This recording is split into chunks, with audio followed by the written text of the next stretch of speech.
The motion is adopted. Thank you, Mr. Chair. Thank you, Senator Nelson. Long-awaited Senator Bigham.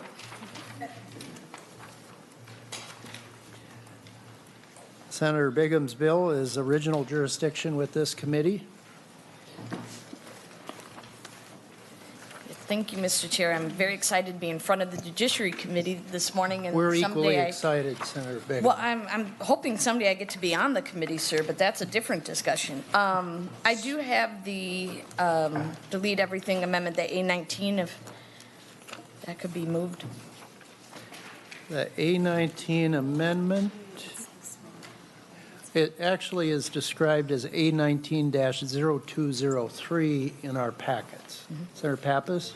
Thank you, Mr. Chairman. I'd move the A19-0203 Senator amendment. Pappas moves the A19-0203 as an author's amendment. All those in favor say aye. Aye. Opposed? The amendment is adopted. Senator Bigham.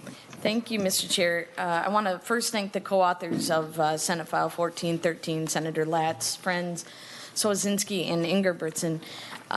This allows local correctional officers to establish parity with peace officers' discipline procedures.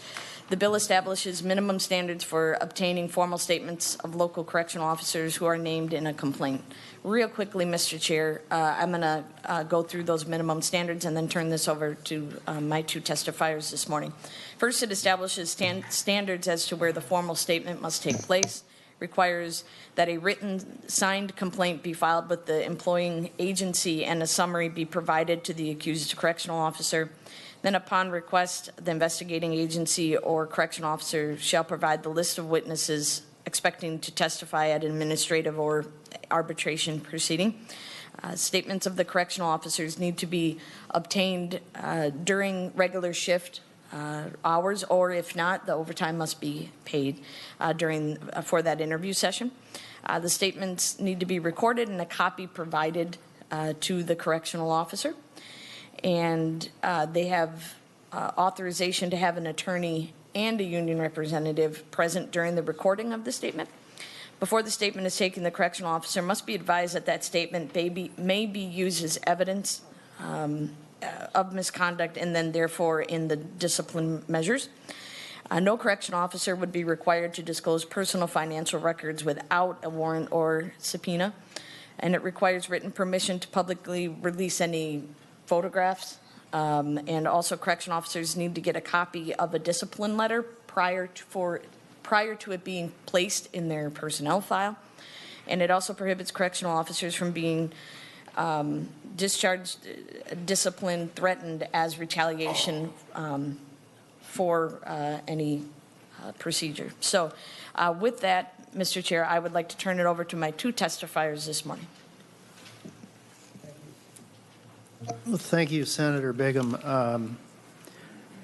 Let's see, who would like to go first? Well, Mr. Gus Froemke? Yes. Yes. Welcome to the committee. Would you identify yourself for the record? Thank you, Chairman Limmer, members of the committee. My name is Gus Froemke. I'm with the Teamsters Local 320 Public and Law Enforcement Union in the state of Minnesota. I just want to talk about how the bill was originated. It was originated between talks with Teamsters and MPPOA. For those of you who might not know, MPPOA does have correctional officer members in the associate member capacity. And this discussion began last spring with the former executive director of MPPOA and Teamsters, the executive director, Dave Methuselam. And what we wanted to do was create a parity between the Peace Officer Bill of Rights, also known as the Discipline Procedures and Statute, and the Correctional Officers Bill of Rights, and also known as Discipline Procedures and Statute. County correctional officers, what Teamsters Local 320 and MPPOA have membership with, work side by side with sheriff's deputies and must contend with inequity in discipline proceedings. And we want to make sure that there's parity between the two discipline procedures.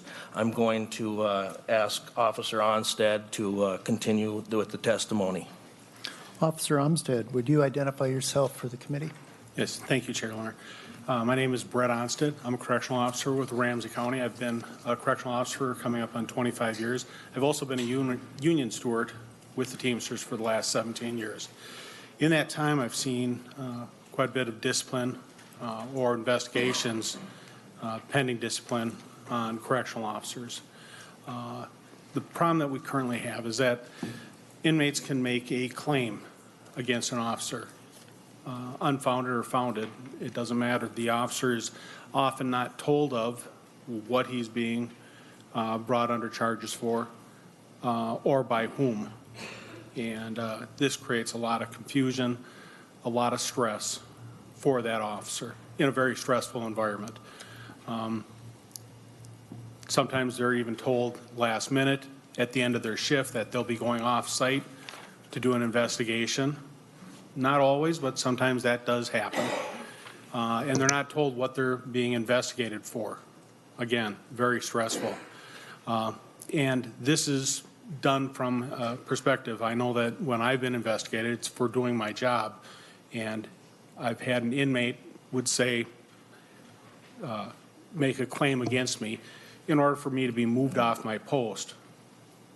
Sitting there for upwards of 3 weeks, not knowing why I've been moved off my post, only to find out that I had a claim against me. Very stressful and very hard to work in that kind of environment. I'm hoping that this law gets passed. It'll bring us on parity with correctional or with peace officers throughout the state. And this will affect a lot of officers around, not just in Ramsey County, but throughout the state. So thank you very much. Thank you. We'll open it up for discussion. Is there anyone wishing to engage in questions, conversation? Senator Ingebrigtsen. Thank you, Mr. Chair. Not a question, but just more of a comment. Thank you, Senator Bigham, for bringing this forward. And one of the gentlemen that came to my office and talked about this. Members, we need to start supporting these correctional officers statewide. You may or may not know, and I think budgetary-wise, we know now that it's becoming harder and harder to find men and women to do the work that these people do, and they're basically taking care of everybody that licensed peace officers bring forward that are sentenced to their facilities. And to think that a complaint would be brought against an officer and not know that immediately is just. I'm not understanding why we haven't done this a long time ago. So at the very least, you should understand that there's some complaint against you or by sometimes folks that have nothing else to do. They sit around and and if they know they can make life miserable for those that are taking care of them in these facilities, they will. And this will help eliminate some of that. At least I hope it will. However, if there are complaints and they're legitimate complaints, they should be heard. And I don't think any of the officers that are working would disagree with that. So I think this is a good step. And again, thank you for bringing this forward. Thank you. Is there any other discussion? Is there anyone in the audience who wishes to speak for or against this bill? Hearing none, Senator Ingebrigtsen moves. We already heard from Mr. Froemke. I'm sorry. We're not making a motion. We're laying this over for possible inclusion in the Omnibus Department of Correction Policy Bill later today. Yeah. Thank you, Senator Bigham. Thank you, everyone. Thank you. We'll now move on to Senate File 753, Senator Johnson's Omnibus DWI Bill. And it's on the back of our agenda page.